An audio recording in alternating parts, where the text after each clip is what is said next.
Chers auditeurs, bonjour. Aujourd'hui, nous sommes avec Grégoire Delacour. Bonjour Grégoire. Bonjour Virginie. Qui va nous parler de son ouvrage Polaroid du frère. Alors, l'année dernière, nous étions vus pour la liste de mes envies 2. Nous avions beaucoup ri. Là, on ne va pas rire. Bon, ça dépend. Non, pas vraiment. C'est pas fait pour. Non. C'est un roman qui amène à la réflexion. Donc, vous oscillez entre les romans autobiographiques, donc on connaît Mon père, L'enfant réparé, tout ça, et des romans de pure fiction avec la liste de mes envies et tout ça. Et là, dans celui-ci, vous nous prenez aux tripes, vraiment. Donc, un roman photo, 188 Polaroid, conservé en 2 albums, et le premier, Les mouches. Donc, vous l'appelez Les mouches? Oui. Non, mais c'est bien, parce que c'est vrai que le début est extrêmement violent. Oui. Et j'y tenais d'ailleurs, mais on va y revenir sans doute. Voilà. Ouais. Alors déjà, avant que ça commence, les personnages principaux, donc on se dit on va rentrer dans une pièce de théâtre. Ouais. Et puis non, puisqu'on nous a dit que c'était un roman photo. Et là voilà, premier Polaroid, les mouches, précisément les Calliphoridae. Elles peuvent parcourir plusieurs kilomètres pour venir pondre dans une viande. 500 œufs en à peine 3 jours par lot de 75 en 150. Plus la température est élevée, plus l'est la production. Il faisait 28 degrés ce jour-là. Donc là, déjà, on se dit, waouh, on rentre dans un... Vous n'avez pas été au bout? Non, j'y vais. Vous avez raison, faut toujours... Non, parce que le bout de la violence, elle est dans le dernier mot, quoi. 20 heures après, les asticots sont sortis de leur cocon. Le lendemain, la température dépassait les 32 degrés. 6 jours plus tard, après avoir été des nymphes, les mouches se sont envolées de ton corps. Bon, on y est. On y est là. Donc on se dit, quel corps? On s'en réfère au titre, le corps du frère. Vous mettez du temps à le nommer, ce frère. Et donc évidemment, moi j'ai cherché, ce que vous dites, celui qui gouverne, et, celui qui veille. Donc c'est Renaud. Et donc, une fratrie, vous, Renaud et Claire, votre sœur, et puis une vie d'enfant, une vie de famille. Et un jour, voilà, il y a une chute dans cette salle de bain, et tout s'arrête. Ouais. Mais avant, il y avait des choses, mais ça, les lecteurs le découvriront. Ah bah oui, c'est important. Ouais. Ces Polaroids, est-ce qu'ils existent? Ou est-ce que ce sont vos images? Non, d'abord, ce sont mes images de romancier, de frère, d'être humain qui se souvient. Il y a des choses absolument réelles au sens où j'ai vécu ça, et d'autres qui sont reconstituées. Vous savez, quand un type trouve une sculpture à laquelle il manque un bras, par exemple, il va essayer de reconstituer en partant du tronc, partant des informations qu'il a, et c'est ce que j'ai fait notamment pour le 2e album. Mais en fait, j'ai voulu reconstituer son corps. C'est pour ça que le premier Polaroid que vous venez de lire, il est important, il est dur, parce que je parle du corps abîmé, du corps violenté, du corps dévoré. Sans âme, surtout. Voilà, du corps dans son poids de viande, de chair, et on oublie que la mort est parfois... est souvent dégueulasse d'ailleurs. Et quand c'est dégueulasse, la littérature doit dire c'est dégueulasse. Il faut arrêter de tourner autour du pot. Et je voulais partir de ce corps abîmé, puisqu'effectivement, on a retrouvé mon frère une dizaine de jours après qu'il soit tombé. L'été 2022, il faisait très très chaud, donc on imagine tout de suite les effets terrifiants sur l'évolution du corps. Et j'ai voulu partir comme un sculpteur met les mains dans la glaise, dans la boue, dans la fange. Et on dit, mais c'est dégueulasse, ça me salit. Et on arrive à en sortir quelque chose de très très beau, qui est une sculpture, qui est une sorte d'élévation. Et donc après cette chute, j'ai voulu le ramener. Donc j'ai plongé les mains dans ce corps abîmé pour le remettre au monde, en fait, lui redonner vie à ce frère qui m'a manqué, j'en aperçois maintenant, et qui a une vie difficile, puisqu'on a connu les mêmes tourments avec notre père quand nous étions enfants. Moi, j'ai eu la chance, je ne sais pas pourquoi, ma mère, je ne sais pas pourquoi 2 frères identiques, entre guillemets, prennent pas les mêmes destinations. Et donc j'ai choisi la lumière, le jour, j'ai eu envie de croire à la vie, qui est quelque chose de plus fort que les douleurs qu'on nous inflige. Et lui, non, il a choisi l'obscurité, la nuit, il y est resté. Et même s'il a eu une vie discrète, une vie effacée, une vie d'ombre, moi j'ai eu envie de dire qu'il est passé. Et qu'il ne faut pas qu'on oublie les gens qui passent. Vous savez, pendant la guerre, quand des gens meurent sur des champs de bataille, des inconnus, on met des plaques dans les villages, on fait des mémoriaux. Il y a même une tombe d'un soldat inconnu qui symbolise des gens qui sont passés. Et la littérature, ça permet de faire ces petites tombes à des gens comme ça qui sont passés sans que personne les voit et qui ont une vie, qui ont une dignité, qui ont leur place sur Terre, qui ont eu des émotions, qui ont eu des joies, qui ont essayé de se relever, qui sont retombés. Voilà. Et je crois que écrire, c'est aussi ça, c'est refaire de la place à ceux qui n'en ont plus. Et un livre, vous savez, quand on regarde, quand il est posé comme ça, c'est comme une petite pierre tombale, il y a un nom, il y a une photo, et il est là, il existe. Et parler de lui mort comme s'il est vivant, c'est le remettre à la vie, quoi. Et c'est très très important. Je pense que on laisse partir peut-être parfois un peu vite les gens. Et voilà, et la littérature, elle est là aussi pour redonner une âme à ceux dont l'âme justement s'est envolée. Et un corps. Et mon frère était beau, et on l'a oublié, tout ça. Je ne voudrais pas qu'on se souvienne de lui, pour ceux qui s'en souviennent, uniquement pour ses désastres, mais aussi pour sa splendeur. Oui, bien sûr. Oui, ce qu'il était réellement. Oui. Et donc, d'ailleurs, vous parliez du corps, et c'est vrai que vous n'avez pas pu voir ce corps parce qu'il était trop abîmé, et faire son deuil quand on n'a pas le corps, c'est compliqué. Et d'ailleurs, il y a un passage où votre sœur prend en photo les lieux, parce qu'elle se raccroche à ça. Oui, elle a fait une vidéo. Et voilà, elle avait besoin, en fait, de se dire qu'il était vraiment parti. Mais en fait, il faut avoir quelque chose en main, si je puis dire, pour le laisser partir. Si on n'a rien en main, qu'est-ce qu'on laisse partir, quoi. Et en plus, il n'y a pas de date de décès. On ne connaît pas le point final. Oui. Et c'est dur de ne pas avoir le point final d'un livre, d'une histoire, d'une vie. Oui, parce qu'on veut savoir et on en a besoin. Et on ne sait pas, donc on imagine. Et c'est vrai que sur cette chute que j'imagine terrifiante, où on est seul et on comprend qu'on va mourir, parce qu'il est avéré qu'il n'est pas mort sur le coup.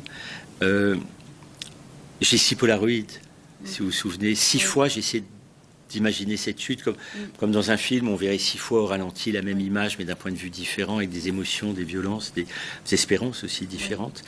Parce qu'on ne peut pas imaginer la violence que ça représente, de mourir seul, de tendre une main et d'avoir t'attraper rien au bout. Oui, bien sûr.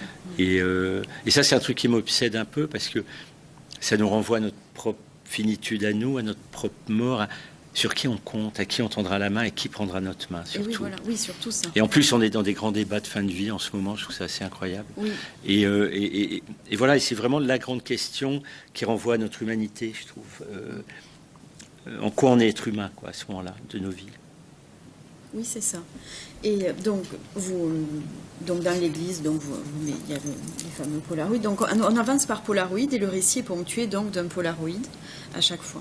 Comme un album de photos, en fait. J'ai retrouvé des photos, comme si vous retrouviez des photos. C'est ça. Et j'en ai fait un album, et bon, ça s'appelle un livre dans mon cas, mais c'est ça, c'est la même démarche. Oui, exact. Et alors, on arrive même, nous, lecteurs, à voir les photos.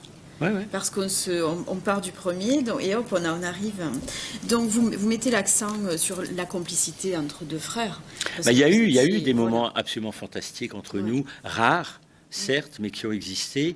Et cela aussi, il ne faut pas l'oublier. Il faut les goûter, les mâcher, parce que les faire durer comme une trajet quand on aime ça. Et parce qu'on oublie que c'est éphémère, tout ça. On croit que ça dure, et non. Mais il faut se raccrocher aussi aux très jolies choses. C'est tellement facile de s'apitoyer. Je dis, je crois à un moment dans le livre que le chagrin est une addiction. Et c'est vrai, c'est facile. Et la beauté, la légèreté, la fraîcheur, l'amour, l'humour, l'esprit sont des choses importantes aussi. Bien sûr. Et donc on parlait de mensonge tout à l'heure. Il y a le mensonge avec l'accident de la mobilette, où là on vous sent très très soudés tous les deux. Il y a cette chanson d'Abba que vous passez en boucle. Je crois qu'on avait bu un peu de bière, on devait avoir 12-13 ans, et on a écouté sur un manche-disque pourri, vous savez, les manche-disques en plastoc orange et blanc. On fonçait le disque à chaque fois. Et des fois, il sortait plus. Et c'était Fernando, je ne sais pas pourquoi il y avait ça à la maison, en 45 tours. Et on a été bouleversés par pas le refrain qui est un peu crâneur, mais par les couplets qui sont très très beaux musicalement. Et puis on fumait, on cachette, on buvait de la Valstar. Et je crois qu'on était un peu pompette, mais c'était un moment extrêmement beau, intime, où tout d'un coup il n'y a plus de frontières dans les rires, dans les corps, dans la clope qu'on se passe. On est un. Peut-être c'était la seule fois où j'ai senti physiquement ce que c'était d'être un frère, l'autre, d'être un bout de l'autre. Et donc, on perd un frère, mais il n'y a pas de mot pour ça dans le dictionnaire. Non. Il y a une maman qui perd un enfant non plus. Oui, exactement. Et ou un papa, mais c'est terrifiant qu'on ne nomme pas le malheur. On se demande si on ne veut pas l'étouffer, le malheur, comme si il y a une sorte de honte. Et encore une fois, on remet sous le tapis, et encore une fois, le silence triomphe, et encore une fois, c'est agaçant, quoi. Donc après ce décès, évidemment, après la mort, il y en a toujours une part de culpabilité. Bah dans mon cas, oui, parce que je n'avais pas vu mon frère depuis 30 ans. On saura pourquoi en lisant le livre. Et je commençais à renouer avec lui quelques mois avant qu'il meure. Et j'étais très, très heureux de ça. Et je lui envoyais des mots, comme on envoie, vous savez, des petites bouteilles ou des cartes postales. Et je sais qu'il en était content, il était heureux à l'idée que je reconnecte avec lui après 30 ans de silence. Et malheureusement, on n'a pas pu, il est tombé, il est mort. Et c'est vrai que je porte une culpabilité de l'avoir laissé comme ça dans l'ombre et le silence pendant 30 ans, d'avoir m'être sauvé un peu de lui. Oui, mais peut-être que c'était nécessaire. Oui, mais en même temps, on porte ça. Et en même temps, je me dis, on peut pas sauver tout le monde, on peut pas porter le malheur de tout le monde. Il faut apprendre aussi et s'accepter en tant qu'on fait ce qu'on peut. Oui, on fait au mieux avec ce qu'on a. Parce que beaucoup de gens sont dans la souffrance, la culpabilité d'un père, d'une mère qui est décédée seule. Mais en même temps, on peut pas tout faire. On fait au mieux. Voilà, on fait au mieux et on doit s'aimer aussi dans ce qu'on fait de mieux, et si c'est pas parfait, voilà. Et puis des fois c'est parce qu'on ne doit pas être là, des fois c'est parce qu'on a tous des incarnations différentes et on s'incarne dans la même famille pour traiter chacun des problématiques différentes, donc on ne peut pas tous... Donc voilà, il y a cette histoire de famille, donc moi on ne peut pas trop en dire parce qu'il faut vraiment le lire et découvrir tous les polaroïdes, mais vous voyez, je l'ai même rescotché parce que la page était partie. Il y en a des tout neufs à vendre, ça vous intéresse, au Salon du Livre, là, oui. Ah, mais je vais peut-être y aller. Vous voyez qu'on arrive quand même à rire un petit peu. Oui.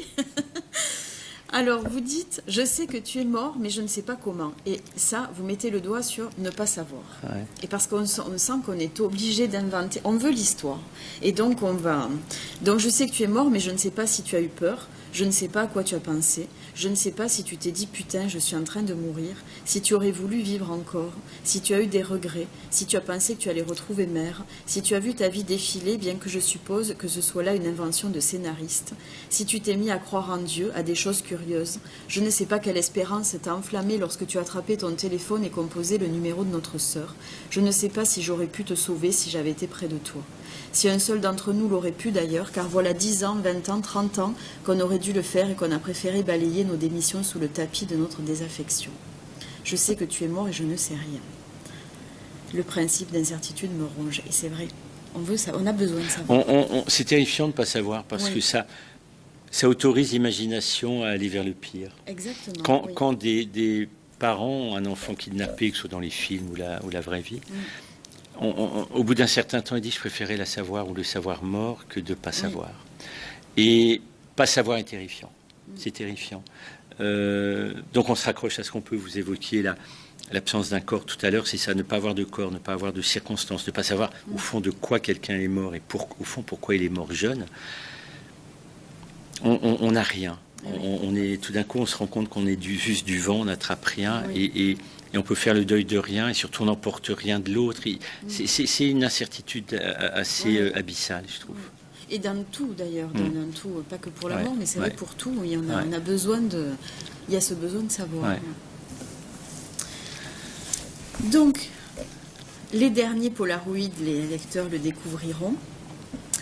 Mais moi, je trouve que c'est un ouvrage très très prenant où vous vous livrez vraiment sans phare, comme dans tous vos ouvrages. L'écriture est vraie. Elle nous touche vraiment aux fibres. Voilà, ça je l'ai dit tout à l'heure. Et vraiment, voilà, c'est... Alors moi, j'ai une phrase qui m'a beaucoup plu. C'est « Les rides, elle baissa alors délicatement son joli visage sur lequel les rides traçaient désormais une petite géographie du bonheur. » Je trouve que cette phrase, elle est tellement magnifique à l'heure du Botox. Oui, non, mais ça, c'est un truc qui me marque beaucoup, et on le sait, on le voit dans mes précédents livres. Ce rapport au temps qui passe chez les femmes et les hommes aussi, qui est surcondamné par la société, par l'image, par les TikTok, les Instagram, les retouches, on se ment en permanence. Et c'est beau. Il y a des visages qui racontent des très très belles histoires. Et des rides, c'est des lignes d'un livre, c'est beau, il n'y a pas à cacher ce qu'on a vécu. Si on a vécu et qu'on en a fait quelque chose de beau, on est beau même avec nos rides, parce que c'est une belle page d'un livre. Quand on est tortueux, méchant, ça se voit sur la gueule. Et j'ai envie de dire aux femmes, aussi à la mienne, à vous, à tout. Ouais, c'est beau, ça peut être très beau. Faut arrêter tout ça. On cherche à savoir et on cherche aussi beaucoup à dissimuler. Je trouve que c'est le même drame. Oui, c'est vrai, on est en parallèle, on est en miroir. Dissimuler, c'est aussi terrifiant de ne pas savoir. Enfin, c'est une façon de ne pas savoir, en fait. Oui, bien sûr, c'est ça. Oui. De ne pas vouloir, oui. Donc, en tout cas, merveilleux ouvrage, Polaroid du frère. Moi, j'invite toujours à lire Mon père, parce que c'est un ouvrage qui m'a... J'ai vraiment... Qui est un roman qui a déclenché cette réflexion plus intime sur ce qui m'était, enfin, sur ce qui arrive parfois dans les familles.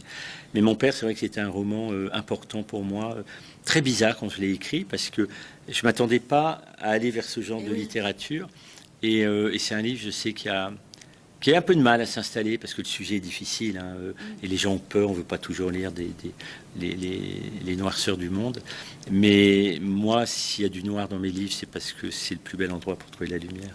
Ah ben oui, bien sûr. Puis l'écriture est thérapeutique, autant pour celui qui l'écrit que pour la lecture. Alors, je ne sais pas si elle est thérapeutique, parce que j'ai envie de penser que oui, mais depuis que j'ai entendu cette phrase d'Antoine Léris, qui avait écrit, vous vous en souvenez, Vous n'aurez pas ma haine, après l'assassinat de sa femme au Bataclan. Et on lui demandait si l'écriture était thérapeutique. Il a répondu non, je ne crois pas. L'écriture n'est pas thérapeutique, elle est une parenthèse dans le chagrin. Et je crois que pour moi, ça me correspond mieux, cette phrase. Ça gomme rien, ça répare pas, mais ça permet de créer un endroit où on peut aller s'apaiser, éviter de couler, on se raccroche, on peut se poser dans des endroits qui sont beaux, qui s'appellent la littérature. Ça guérit pas, mais ça permet pour un temps de s'alléger des ronces du monde, quoi. Ouais. Donc, merveilleux roman, Polaroid du frère, Grégoire Delacour, le prochain, petit scoop. Alors non, parce que après ça, je suis un peu siphonné quand même, je suis un peu vidé. Là, il y a une tournée importante, j'ai des rencontres extrêmement denses avec les lecteurs et les lectrices qui, autour d'un tel texte, se confient aussi, m'offrent des choses de leur vie intime et qu'il faut digérer, parce que c'est pas toujours facile. Et puis j'ai envie un peu de souffler, de réfléchir à ce que j'ai envie d'écrire après ça, parce qu'il me semble que je suis allé au bout de quelque chose avec ça. Donc je vais prendre mon temps. Il n'y a rien. Je me mets en mode éponge et j'attends. Je vais attendre un petit peu. Moi, au niveau de l'écriture, ce que j'aime beaucoup chez vous, là, je fais vraiment une parenthèse pour terminer, c'est que on n'est pas du tout sur la même écriture quand on est sur des romans autobiographiques et quand on est sur la fiction. Et vous avez cette capacité à être un peu caméléon, mais c'est... Enfin, moi, vraiment, ça me... c'est ça, écrire. Hein, c'est comme un peintre. On ne va pas toujours peindre le même pot de fleurs. Et je trouve qu'il faut... Mais vous changez les techniques de peinture. Hein. Oui, mais il faut trouver la technique. Enfin, j'aime pas le mot technique, mais il faut trouver la poésie, l'émotion, la musique qui correspond à votre histoire. C'est vrai que si je fais une histoire d'amour, puis n'importe quoi, en 1940, c'est pas les mêmes phrases. Ça sera des phrases longues, ça sera quelque chose de plus lent. Parce que c'était plus lent, et si c'est aujourd'hui, c'est plus rapide, c'est au scalpel. Regardez comment les gens écrivent aujourd'hui. Hein. Donc l'écriture, elle est au service de l'histoire. Et c'est pas l'histoire qui doit venir prendre la forme de votre écriture. Et ça, j'aime bien, sinon je crois que je m'ennuierais, j'écrirais toujours la même chose. Il faut réinventer, il faut prendre des risques, se mettre en danger quand on écrit. À la fin de chaque phrase, il faut avoir peur de tomber, quoi. Sinon, on ne reste pas debout. Mais là, vous nous faites... On est sur l'habit, on danse. Voilà. Au cœur de la... Non, danser au bord de l'abîme, qui est un joli roman. Ouais. Merci à vous, merci de tout cœur. Et, le prochain, je serai là. Si vous Avec voulez. Grand plaisir.